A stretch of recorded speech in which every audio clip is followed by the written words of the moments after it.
Good entertainment. Okay. All right. Can you hear me? Is that me on? Okay.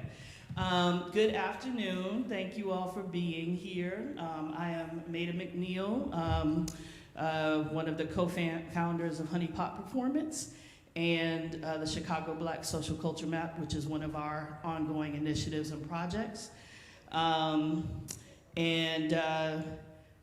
This CBSCM event marks our first public program here at First Church. I want to thank First Church, Joyce and John, as members of the church, for having us as space partners. So we will be running everything we do, programming-wise, out of this space. So the CBSCM has 4 public programs we do over the years. So the one today. There'll be one in July, September, and then a 2-day festival in November, because we are celebrating 10 years of this initiative, from a performance project to building this online map to then developing into live public programming to continue to develop the firsthand cultural knowledge that lives in this city, and specifically in Black social culture in the city. So we're really excited about that, and we hope you'll tell all your friends and folks so that we can continue to grow folks coming in our community. What else do I want to say? So today's program, Showing Up Black Mutual Aid Parties and Pleasure, is really all about the ways that social culture connects with our sense of belonging and safety. The ways it acts as a community builder and strengthener, and the ways that it often creates space for support for the whole human. And this is really important to us in this year, 10 years of kind of, we have now developed, you can go online to CBSCM through HoneyPotPerformance's website, or we have an online map that, as we have these programs, and this is why we waited a bit, because we document all of them, we have them transcribed, we code them, and we bring them back into the online map. So it is a growing archive. And then upstairs, if you are interested in telling a story, if you have images or flyers or photos or fashion or whatever, ephemera that represents your experience in social culture, we invite you to go upstairs and work with our archiving team to bring some of that, to document some of that and add it to our map. So all of this is really, it is fun, it is pleasure, it is joy, but it is also cultural knowledge. And so we want to, honor that. And we are also really inspired by another example of a U.S. Black social cultural constellation, kind of evoking this idea of Black mutual aid in the New Orleans Zulu Social Aid and Pleasure Club. And so thinking about that as this form of community building, mutual support for folks within a community, and thinking about, well, what are our examples of something similar to that? So the 2 panels we'll have for you today are one that is our recent history, 80s and 90s Black social clubs. And then the second panel will be some contemporary examples through Dirty Laundry, which was a pop-up laundry project, or pop-up in Hyde Park, and Party Noir. What else do I want to say before we get on? We are going to actually kick it off. We are adding 2, usually we've done panels as part of this and maybe a DJ. Now we want to always integrate performance as well. So I'm really pleased and inspired to have Khalees Stewart, a West Sider, someone who has actually been on this journey with me since the beginning of building a relationship with this church, through another project, and so understands this greater love for the West Side and lifting it up. And so she's going to bless us with some stories and poetry to kick us off. So we'll start with Khalid, and then we will go to our first panel. I'm sorry? Clips. Oh, also, yes, thank you. We also have a partnership with Media Burn, which is a video archive in the city. So we will be integrating some of their clips that speak to this idea of Black mutual aid, pleasure, social culture, and clubs. So Khalid, with that, I'm going to bring you on up here.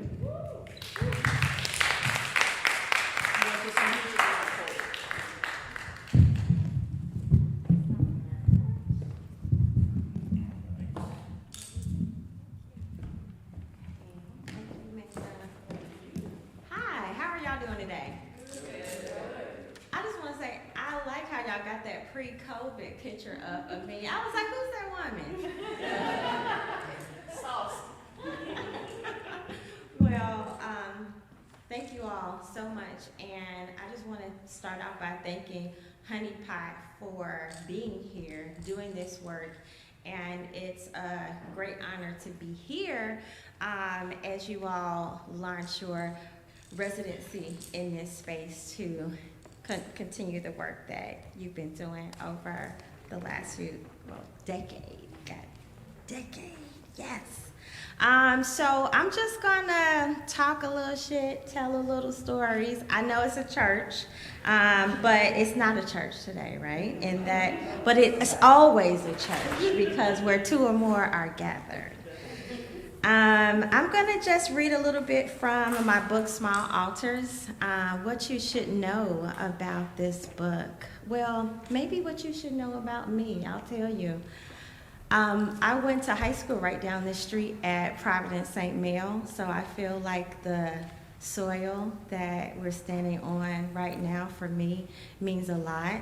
I'm a person that has always been a stutterer, and the first time that I performed on stage was right down the street at Providence St. Mel in 1994. We did Four Colored Girls, and I was a freshman, and that play absolutely changed my whole life. And I'm thankful to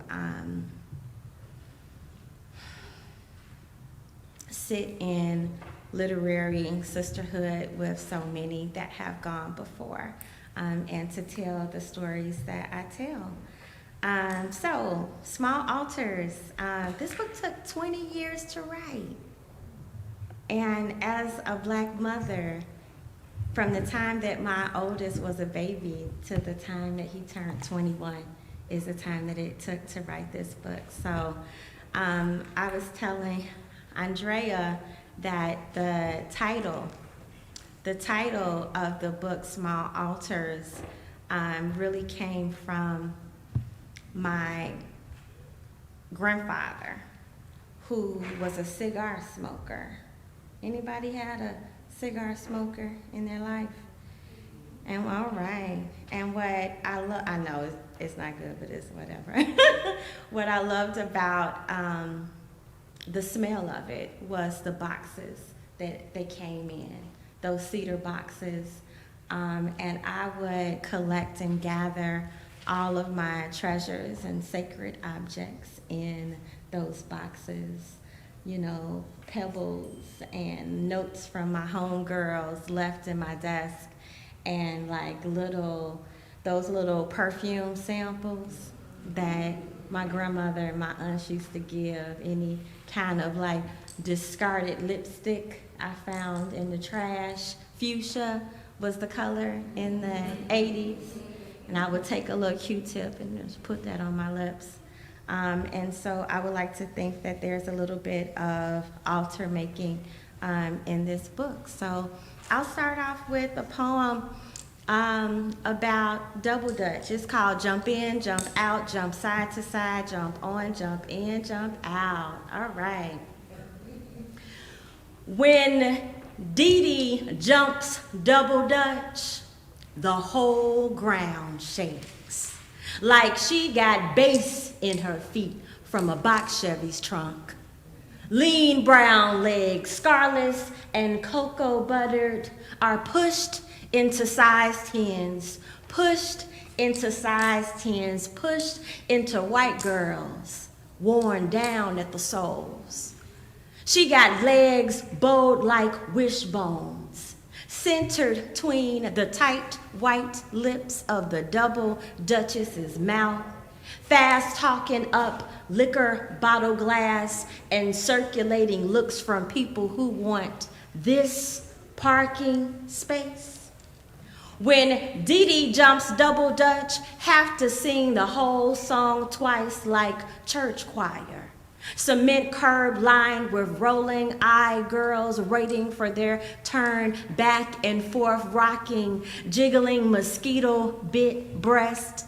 Old women sitting lopsided on porches, gnaw dreams into gums, wishing they could jump like that, like Dee Dee, who loosens fingerprints and liquored breath all day Saturday into midnight. When the rope has turned to sky and her feet soar from jumping into and out of, have begun to whisper Sunday morning prayers. And after, we stand in doorways, bellies full from dinner with faces scrubbed clean, still seeing the click-snap of clothesline ropes near tops of trees. Dee Dee, the double Dutch queen, traces circular outlines of streetlight with her feet, one in front of the other, dragging that old braided jump rope down our street, getting sullied in rainbow oil puddles like our own bare jumping feet.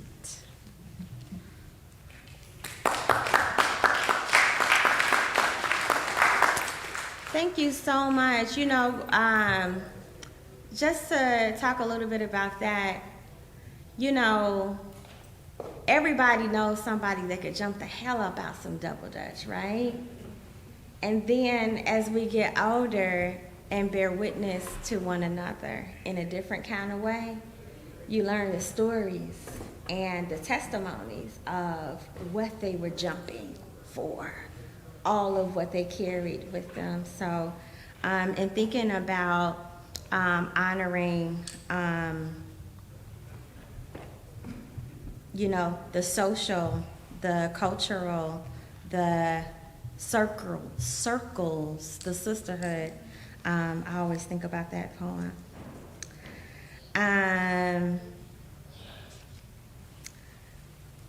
I'll read this one. I wrote some years ago just to praise bonnets. It seems like every time I go outside in a bonnet, some racist stuff happens to me. You know what I'm saying? In that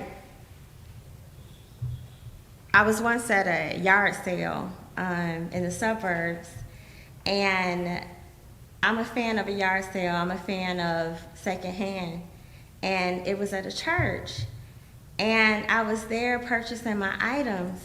And the woman followed me outside. Now, when I put that bonnet on, when I left the house, I heard my grandma talking to me. Because she was a grandmother that was raised by school teachers in Jim Crow, Mississippi. So her life was very much, I would say, dictated to her, right? So there was a line of rules. On this west side, she had those rules. You can't go outside with your, with your street clothes on. You can't wear a comb in your head. You can't eat on the front porch. I'm like, eat on the front porch is actually fun, Grandma. But she said, do not go outside with a bonnet or a scarf on your head. And I wanted to honor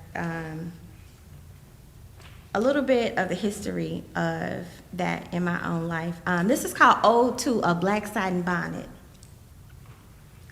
Oh, protectress of tresses, black satin hotel for hair, keeper of coiffed heads, enclosed mushroom of overnight pillow alchemy.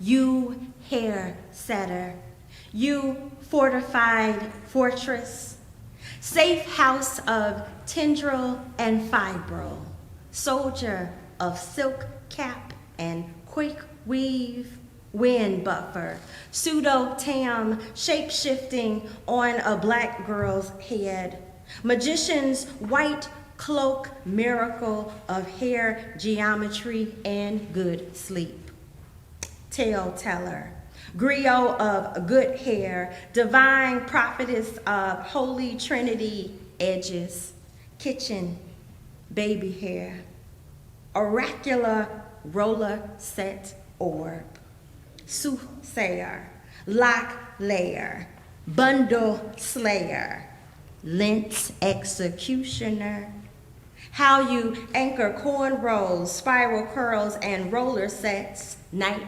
cap, day cap, girl you hat of hats, errand runner, report card pickup, go to the sure shot, you protective turban, grandma's silk scarf slathered in brown gel, the top of nude stockings clung tightly as a cloche, fence around a black girl's crown.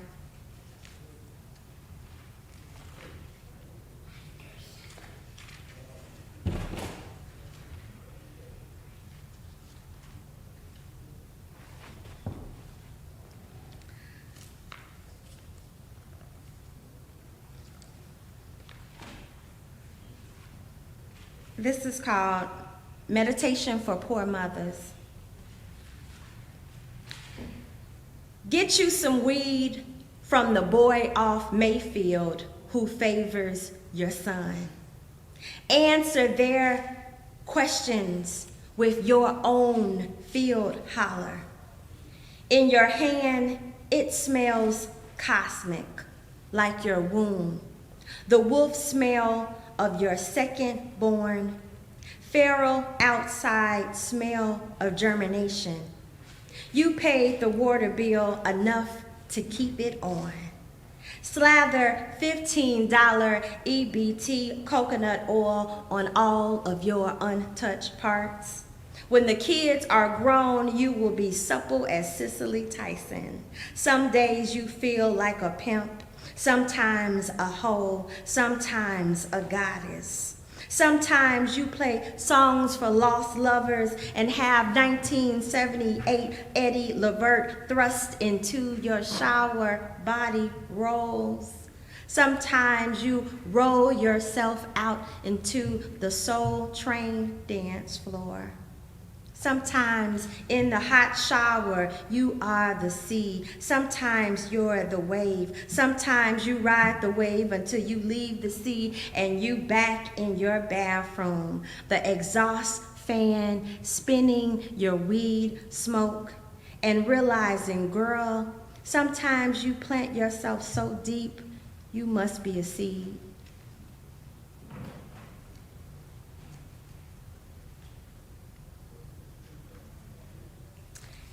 In the realm of the body, which I find myself writing a lot about in this book, I have a few intimate poems I'm going to share. So this is called Missionary Haiku. We're talking about pleasure, right? Missionary Haiku. I like how you hold my long titty in your hand, outside is raining.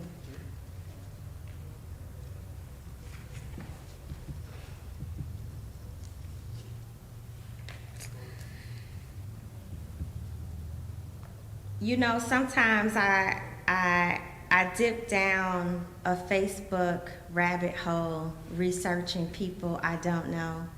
You know, you start on one person's page and then you on their mama's page and on their, you know, cousin's page. And I was obsessed over this man once and just kept looking at the pictures of, you know, obsession, Just kept looking at the pictures of the loves of his life, you know, his exes, and, you know, what I thought looked like love. And I found myself, I was like, Khalid, you're a cyber stalker at this point. I don't know why I'm telling y'all this, but I'm telling y'all. Right. Because, you know, it's a little bit of like satisfaction. It's like almost like, you know how when we're driving past a car wreck and you have to look? But they say as animals, the reason why we have to look is that kind of codes for us what not to do, so we won't ever end up in that same way. So I feel cyber stalking is maybe kind of that same thing, right? So this next poem is called There Is Something Nasty I Noticed About You While Cyber Stalking Your Ex-Girlfriend on Facebook.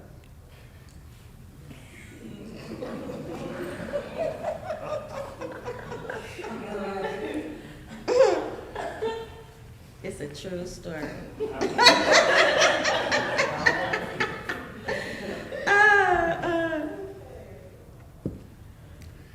Cock feathers flirt, early morning drip and stutter.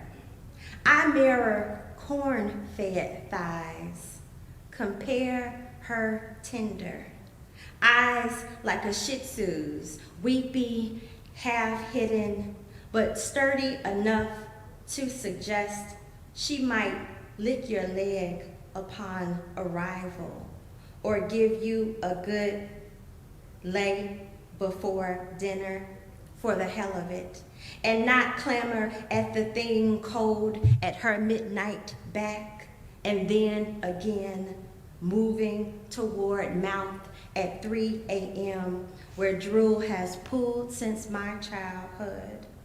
If she sees ghosts and spits on sidewalks like spittoons chaw and kicks panties to whereabouts unknown like can-can dancers, throw back thigh and ruffle, how do I? Gunmetal of my toe like a sandal's sliver, and if she wears a bra, and if you mind, salt and crumb, nipples peel like an onion, areola, black watermelon seeds, and I wonder if you might want a summer's taste, and mumble seeds in your mouth, and if you eat the rind. If she shaves and buys elotes from the greasy hand cart, I have learned to trust how mangoes ripen on his plastic shelf and kiss slits of cucumber outside the currency exchange during cloudbursts and folly. And if she is a bad woman, good girl, or wild wolf I be. And if she would leave nappy, woolly, or well enough alone and have me stick between your teeth like corn, your covetous mouth like a guest who eats much, then leaves.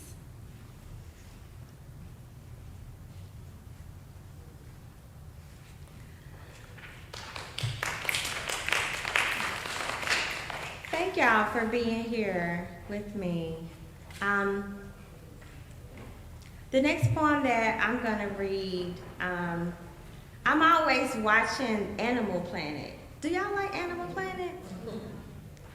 You can learn a lot, right? About people, because we're animals, right? And one of the animals that I love has to be this bird of paradise bird. It's a wild bird. And I'm looking at the way that the mating process goes, right? This bird of paradise, the male bird of, this is very hetero right now. The male bird, in order to do this mating dance, first goes through these different steps, right? So first, he finds a place, a stage, to do the dance, right? Then he clears the brush, clears the sticks, and clears all the stuff out the way. And if you watch the dance, it's like it's a lot of jumping and spinning, and I'm like, he is really doing it. I'm like, I want somebody to do that for me. So I wrote a poem about it.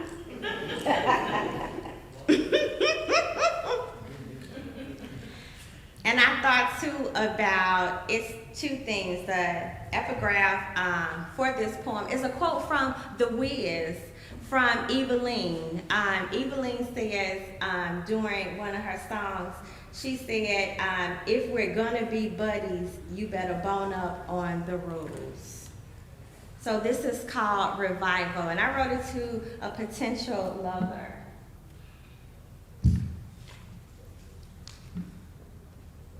Be a bird of paradise. Hustle your fine male plumage. Make feathers a potent juke decanter. Act against machismo, cool poles, and heartbreak. Sooner or later, bend your kneecap, showstopper. Hop on one leg. Give me something to write home about. Make me leave my mama's house. Be a ghetto Christmas pageant. Procreation alone is easy. Crowd, please me. Be a sword swallower. Act a damn fool. Unlock lion's cage. Stick your head in. Let me hear your high notes. Give me slickest swagger. Make me a bad woman. I want what you got. Get me where you at. Make me your tent revival. Give me your Holy Ghost hour. Be Sunday spectacle. Write your decalogue. Make your banner spangled. Puff them feathers, baby, lest you be slaughtered by another. Thank you. Thank you so much. This is the last poem, and it's the last poem of the book as well. And my book is for sale outside, y'all. So if you hear something you want to read some more, please feel free to support a local artist. This is called Self-Portrait, Me with Hair Like Frederick Douglass. Who has that's a cool fro, right? That's a cool fro. The part, it just always look in the, in the pictures, not like we've seen them, but in the photos, I'm like, what's better than a Frederick Douglass fro? Self-portrait, me with hair like Frederick Douglass. This is me with a winded, woolly afro. This is me with red lipstick. This is me with denim pants and camel toe. This is me barefoot. This is me hopping a gate. This is me in white lace, mopping, moping. This is me in a flop house, trap house, holding a sunflower. Thank you all.